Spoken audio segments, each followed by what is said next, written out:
అందుకని ఈ విషయాన్ని ప్రజల ముందు అంటే ఆయన చెదరని సంతకం ఎంతమంది విద్యార్థుల జీవితాలని చెరిపేస్తుంది, చిదిమేస్తుంది అనే దాని మీద. ఎందుకంటే 1% విదేశాలకు వెళ్ళవచ్చు, అందరూ విదేశాలకు వెళ్ళిపోరు కదా.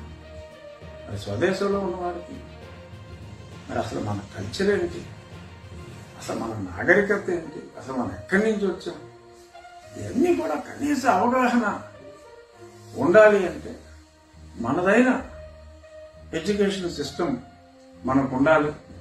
మనదైన ఎడ్యుకేషన్ సిస్టమ్ని దొంగలో తొక్కి ఇంటర్నేషనల్ సిలబస్ నేను తీసుకొచ్చి ఒక ఉపాధ్యాయుడికి కూడా ట్రైనింగ్ ఇవ్వకుండా, ఎవరికి ఎటువంటి కాంపిటెన్స్ లేకుండా, కొత్త ఉద్యోగాలు ఏమీ కూడా ఇవ్వకుండా వీళ్ళకే నేర్పిస్తానంటే ఎలా ఉంటుంది?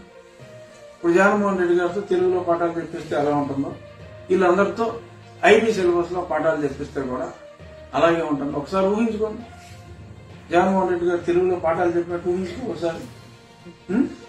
చూస్తున్నాం రోజు మనం టీవీలో. సో అలాగా ఒక మాధ్యమానికి అలవాటు పడి, ఒక సిలబస్ కి అలవాటు పడి, మరి ఎప్పుడో మనం ఉపాధ్యాయులను తీసుకుంటే వాళ్ళందరూ ఇప్పుడు ఐబీ సిలబస్ చెప్పాలి. క్లింటన్ గురించి చెప్తాడా, లేకపోతే పుతిన్ గురించి చెప్తాడా? మోడీ గారి గురించి అయితే ఉండదు ఇంటర్నేషనల్ సిలబస్ లో. క్లింటన్ పుతిన్ గురించి చెప్తాడేమో తెలియదు. సో ఇటువంటి అక్కరలేని విద్యా విధానాన్ని, మరి ఇటువంటి వక్రమైన ఆలోచనలతో, తెలిసి తెలియని తనంతో మరి ఒక వ్యవస్థను చిదిమేయటం అనేది మంచిది కాదు. ఇక ముగించే ముందు ఒక అంశం, అమరావతి నుంచి రాజధానిని, మరి పరిపాలనా రాజధానిని మారుస్తానని చెప్పి చాలా మంది చాలా రకాలుగా మాట్లాడారు. సరే, అక్కడికి నేను వచ్చేస్తానని చెప్పి ఆయన 500 కోట్లు పెట్టి ఇల్లు కట్టుకుని అంతా దుకాణం సర్దడానికి రెడీ అయ్యారు. బహుశా ఆ ఉత్తరాంధ్రలో సభ యువకాలం అంత విజయవంతం అవడానికి కూడా జగన్మోహన్ రెడ్డి గారు అక్కడికి వస్తారేమో అన్న భయం కూడా కావచ్చు. ఆ భయంతోనే బాబు రాకుండా చూడండి అని చెప్పి అంతమంది వెళ్ళినట్టుగా కూడా అనిపిస్తుంది. కొందరు అన్నారు కూడా.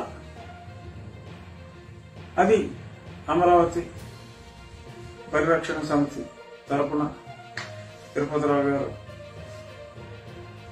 శ్రీనివాస్ రైతుల తరపున మరి వాళ్ళు వేసిన కేసు అలా వాయిదాలు పడతాను. మరి నిన్న మరి ప్రభుత్వం తరపున మహేశ్వర్ రెడ్డి, చింతల సుమన్ రెడ్డి వారి వాదనలు వినిపిస్తూ, అసలు మీరు వినడానికి ఇల్లేదండి, ఇది ఓన్లీ ధర్మాసనం, చీఫ్ జస్టిస్ గారు ధర్మాసనం వినాలి అని చెప్పి వాళ్ళు అదే పనిగా గోల్ చేస్తూ ఉంటారు. మరి నిన్న న్యాయమూర్తి గారు, సరే అయితే మీరు ఇంతగా అడుగుతున్నారు కాబట్టి నేను స్టేటస్ కో ఇస్తా, మీరు మీ ఆఫీసుల్ని మార్చడానికి వీల్లేదు, ఏది ధర్మాసనం చీఫ్ జస్టిస్ గారి ధర్మాసనం తేల్చే వరకు మీరు స్టేటస్ కో మెయింటైన్ చేస్తాను అని నేను ఆర్డర్ ఇస్తాను అని అంటే, దానికి కూడా మేము ముఖ్యమంత్రి గారి అనుమతి తీసుకోవాలి, అనగా ప్రభుత్వ అనుమతి తీసుకోవాలి.